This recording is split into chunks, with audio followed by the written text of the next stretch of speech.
Welcome to the 3G Fitness Podcast, where 3 generations of trainers come together to discuss all things fitness related.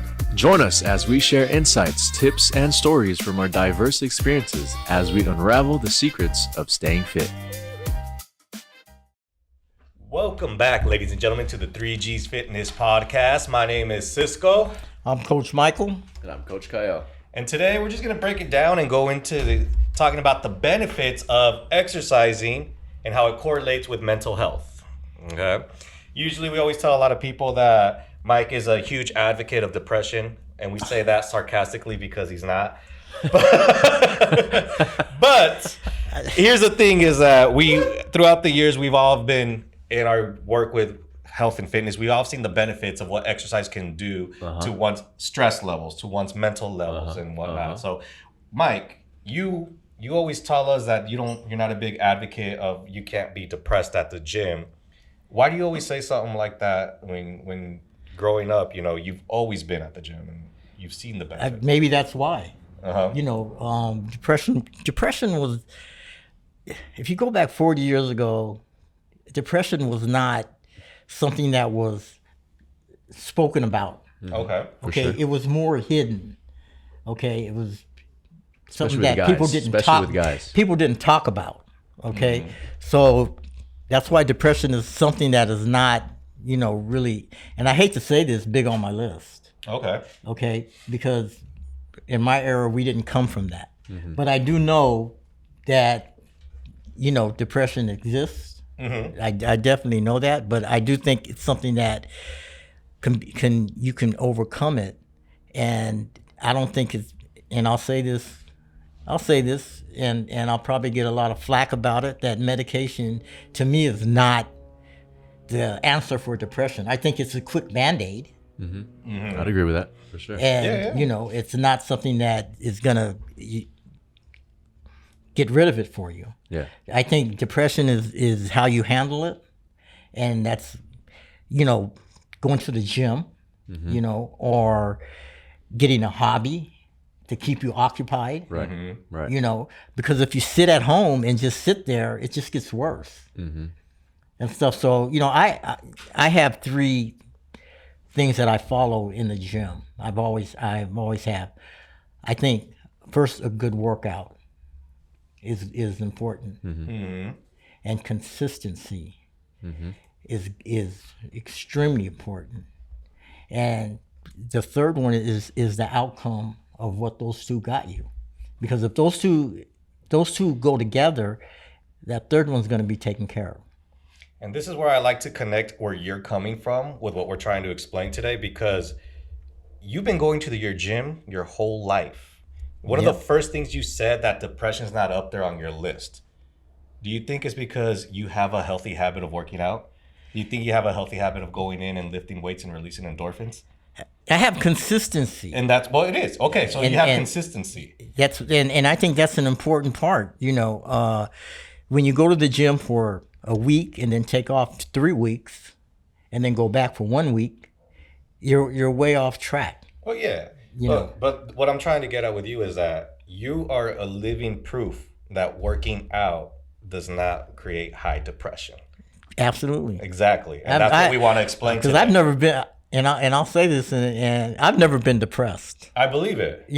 I've been down and out. Yeah. You've been down and out, but I don't think you even know how to spell depressed. I've never been depressed. I've been down and out. Yeah. Okay. And I think it's because the people who are consistent in the gym, they tend to be more resilient. Yeah. They are. Especially mentally, I think they have a positive attitude. Mm-hmm. They do. Mm-hmm. When you get a person that constantly, that's very consistent in the workout, and they take care of their body-wise, health-wise, mm-hmm. eat-wise, mm-hmm. I guarantee you they're successful people. Right.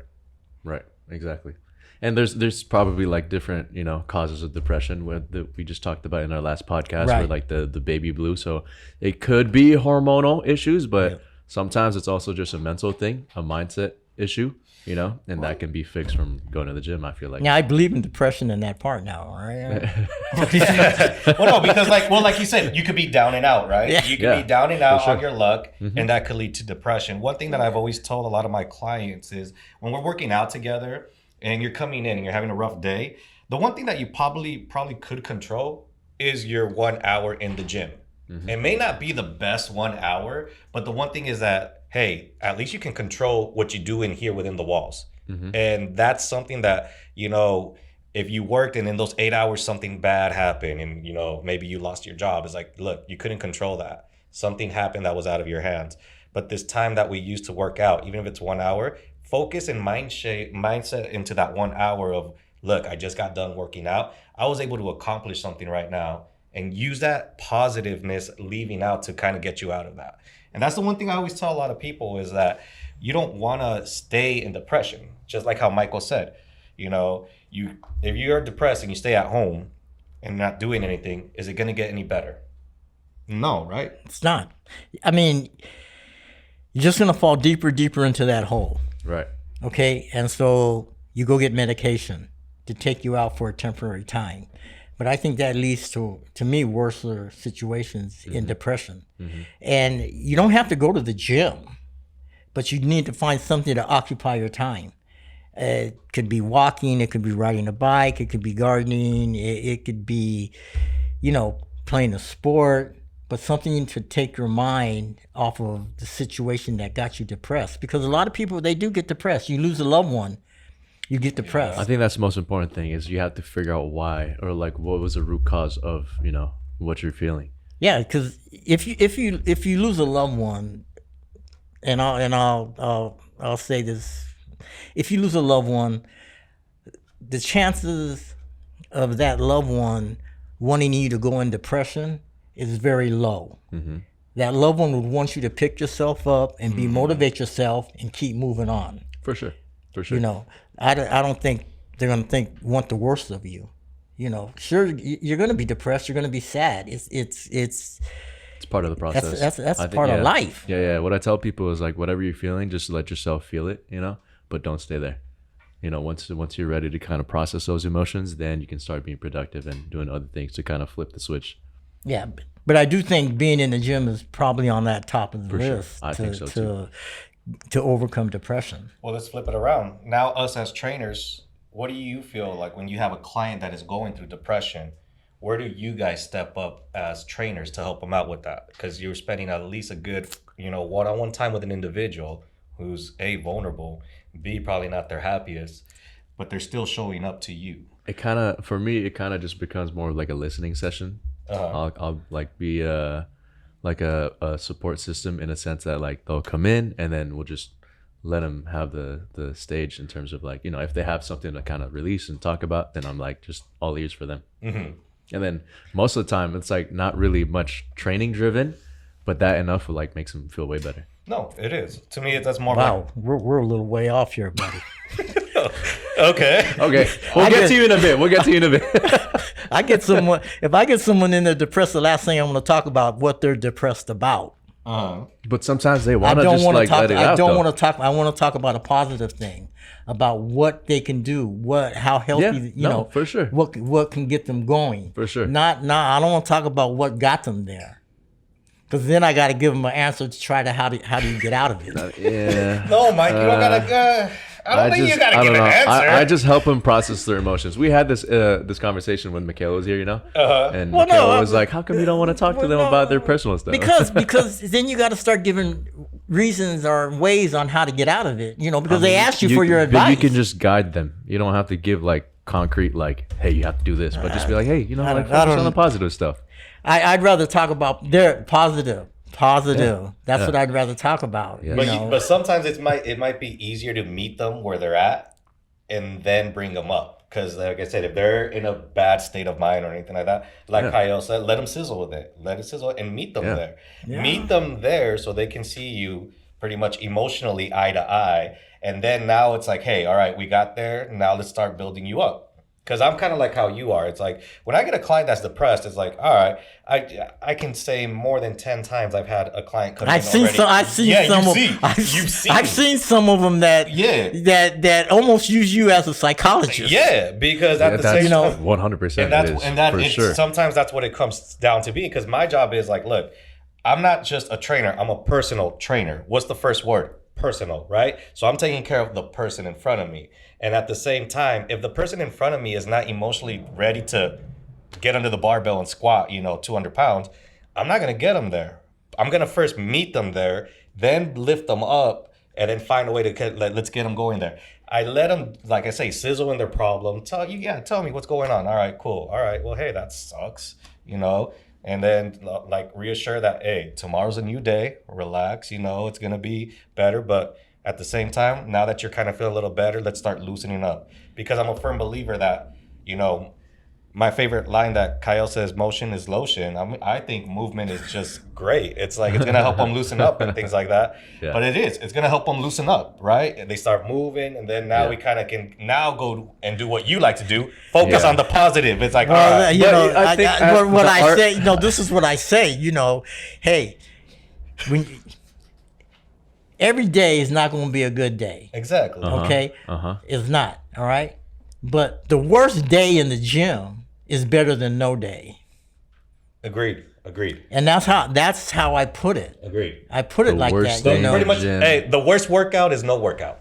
Is better than worst day in the gym. For sure. A workout is better than no workout. Yeah, if you had a bad day, and if you only stayed for 15 minutes, let's just say 15 minutes, for sure, and then you leave. Yeah. That's better than not showing up. Right. Let me backtrack, because I think when I said it's not training driven, like we're not just literally sitting there and chatting and doing nothing. Like we're still working out. Not saying, but I'm saying I'm just letting them kind of like. I'm not saying that. I'm not saying you're just sitting there. We're still working out for sure in the session. I just want to clarify that. That's what I said. Right. But I'm also kind of just letting them release whatever they have in the chest that they maybe wanted to release. Because I think, like I said, that's important for us as like.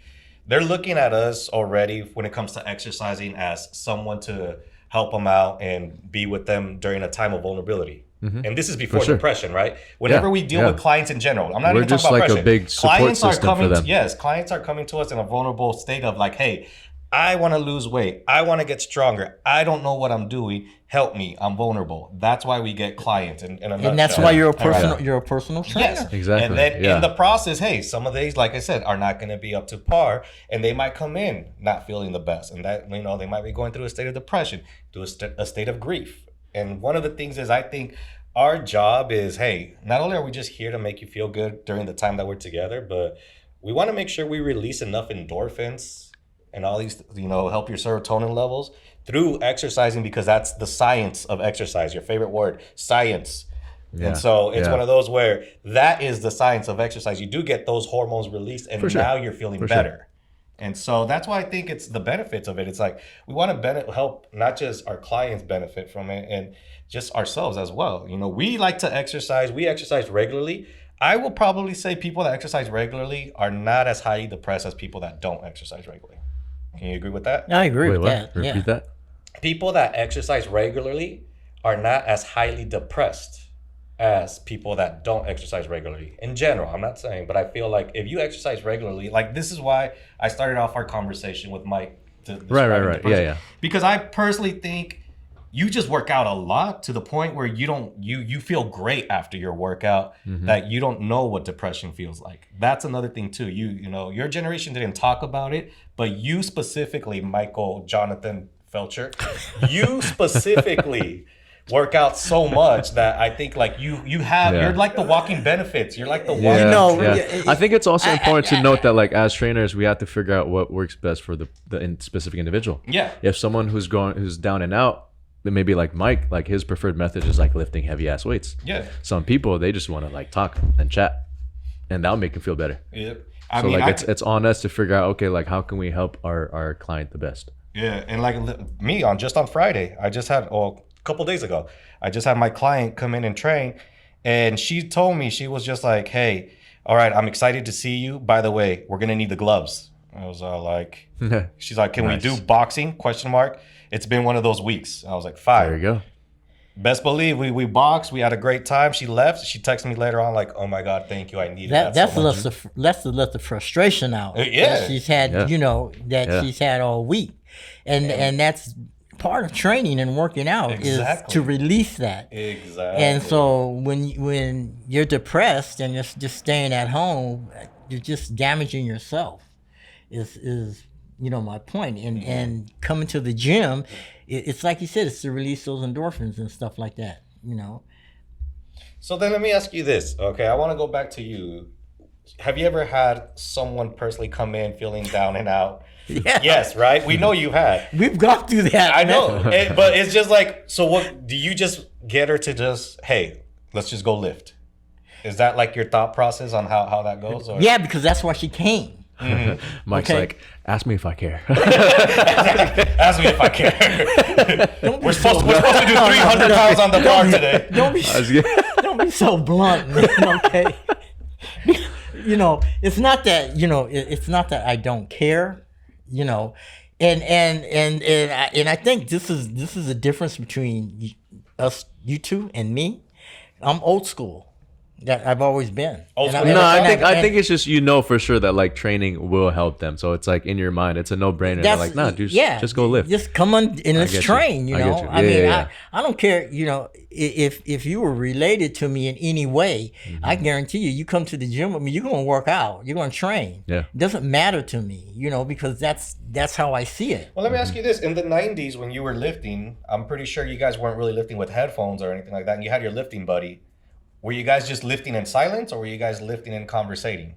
No, we just lifted. We didn't talk. We didn't really say it's your set, my set, your set, my set. You didn't talk Put to the more homies weights while on. Yeah, You just hear grunts. we just didn't. You we hear didn't Arnold's. we didn't really conversate. That's all you hear. You didn't do that in between sets? We didn't. We didn't because because you don't have the head. Well, That's what I'm saying, in the 90s. We had the 8-track and the cassette, but you'd have to stop and rewind it and do those things. So it got kind of like a hassle and stuff. So Because we just work out. Hey, you're set. Do Really? boom, So you guys wouldn't talk get in up. between? Nah, we just take a minute, 2-minute break. You're set. And it was just a continuous thing. We just didn't do like they do now. Where people sit back and talk and talk. That's why with my client, I tell them all the time, hey man, quit talking, man. I tell people at the gym, hey, quit talking to my client, man. He got to work out. I do. Stop talking to him. Some of my clients get mad whenever you pull me aside when I'm training them. Who, me? Yeah. No, I pull you to the side. Oh my God, here he comes again. No, I pull you to the side to tell you something, and I keep it short. I keep it short. You don't. This is my trick. And I even tell your client, hey, can I borrow him for a sec? Recently, I like do. very I always, rare. No, but I most say, of can them, I pull you? Can I? Hey, I swear to God, excuse me, I'll ask can I them. pull you to the side? Your boundaries are. I don't even talk to him. I don't even talk to So him. I'll tell you the trick. So this is what I did. What? Because he would do that to me all the time. I would always look at where Mike is at in the gym, and then I would position myself with my back facing him and my client in front of me. Try that trick out. Nah, because I've done that. He'll still be like, Try that trick. Because then it's all like when it's important, and then I was like, all right. And then when my client is all right, like we're in a safer space with then I bring him in. I'll be like, hey, Mike, come over here real quick. But it's all like, because sometimes it's like your boundary skills are not the best, my brother. It's all like, that's why I'm surprised that you like have such a guard up when it comes to like talking to people about their emotions or anything like that. No, I don't. I prefer not to. Because I'm there to train, okay? And you guys are there you guys put personal as in, let me conversate with them to see if I can help them. I put personal as me training that person. It's a personal, I'm their personal trainer, and that's what I'm there for, okay? I try not to get into, That's crazy. No, it's cool. Like I get it. Like, different strokes, different folks. Yeah, you're like the personal and methods. whatnot. So, but it's crazy how we both look at the term personal training differently. We do. And so, but we all agree that because you guys look at personal training as interacting in personal situations in their life. If they have problems, I'll talk to them about it because I see you guys at the gym. You do that. You'll sit there. Because I know, like, it's not just about training. It's like the whole health and fitness and wellness is like such a big category. Like you can't just focus on one thing, which is the physical part. There's mental, emotional. There's other stuff. The mindset, I think, is way more important than the physical. I honestly consider myself more of a life coach. That I would put it there, life coach. Like I also that's help basically what you guys are build up doing. those That's what aspects you of their guys life. basically are doing. You're being a life coach. Okay, I'm being a personal. I get you. I'm being a personal trainer. Okay, you guys are almost like life coaches in there because I see you guys with some of your clients and you're one sitting down and talking to you and you're talking to them and I mean. So what, if like a client sitting down and talking to you, you just don't talk back or what? No, just stay quiet like. Hey, he'll tell you. When I train my client, he'll tell you. He starts talking. I'm quick. I tell a person in there, hey man, quit talking to my client, man. I gotta train him. And I look at him and he'll come back. I said, you're paying me, right? Well, I think the talk is more based on the mental aspect, like Kael said. When we're talking about health, fitness, and wellness. It's not just only the physical appearance. And I think like the mindset is very more important, the mental part of training. I've actually told a lot of my clients, if I can get you to train where you're coming to just mentally de-stress and not worried about the physical, we've accomplished what we needed to accomplish. Why? Because I feel like if you're coming in for the mental aspect of training, the physical will come along. For sure. Gee, you guys make me sound like I snap a whip, man. Damn. No, you make yourself sound like that. I tell you like it is, and maybe this is a generation gap that we have. It is. Yeah, okay, it could be. Because I'm not. That's not how I train. Yeah. I hate getting into personal situations with people because then you start, to me, and I don't know if you guys do, but you start giving advice. You start giving answers to maybe what their problem is or what you should do. Not me. Well, you guys again. I'll guide them. Them, but I try not to make guide them. It's the same thing. What's the difference? If you guiding them is making them decide for their own. You're giving them guidance in what they should do, right? Because sometimes they need a better set of eyes to see what they're trying to do. I mean, what makes you think they don't have family members that are giving them that advice to and then you guys sit there giving them advice and it's completely opposite of what their family members trying to tell them. That's out of our control. That's out of our control, though. If they're coming for us for something, of course, as like that. No, my point is that system. you guys are trainers, right? Yeah. What do you do? What does a trainer do? Trains a person in the gym, right? To learn to lift correctly, to learn the right posture, to learn the sets, the reps, and they're eating habits. They're eating habits on protein or creatine, whatever, the amount of grams and stuff like that, right?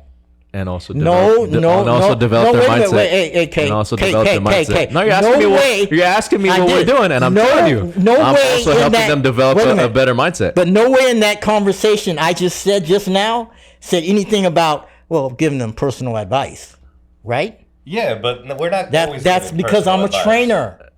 That's because I'm a trainer. Okay, I'm not a psych. I'm not a life coach. Yeah, we know. Yeah. I'm a trainer. We know. You're a trainer, and we're personal trainers. Well, here's my thing. I've always said this, and I've always described doing this for a long time. I've always described my way of personal training is I only provide three things: motivation, education, and accountability. That's my job as a personal trainer, right? Yes, everything you said everything you said is spot on, and everything you said can be found online and be replaced with an AI person, to be honest. But where do I stand out? I need to provide motivation. How do I provide motivation? Make sure they enjoy that hour that they're there with me, whether it's being a therapist or whether it's... Now you want to throw AI in there. Okay, AI can give you advice on what to say. Yeah, but AI, you got it. Oh, you're going to look it up right then and there? I'm just... Because remember, you're looking at the moment right there. So the way to motivate somebody, you got to connect with them. Facts. You got to find how to keep them going.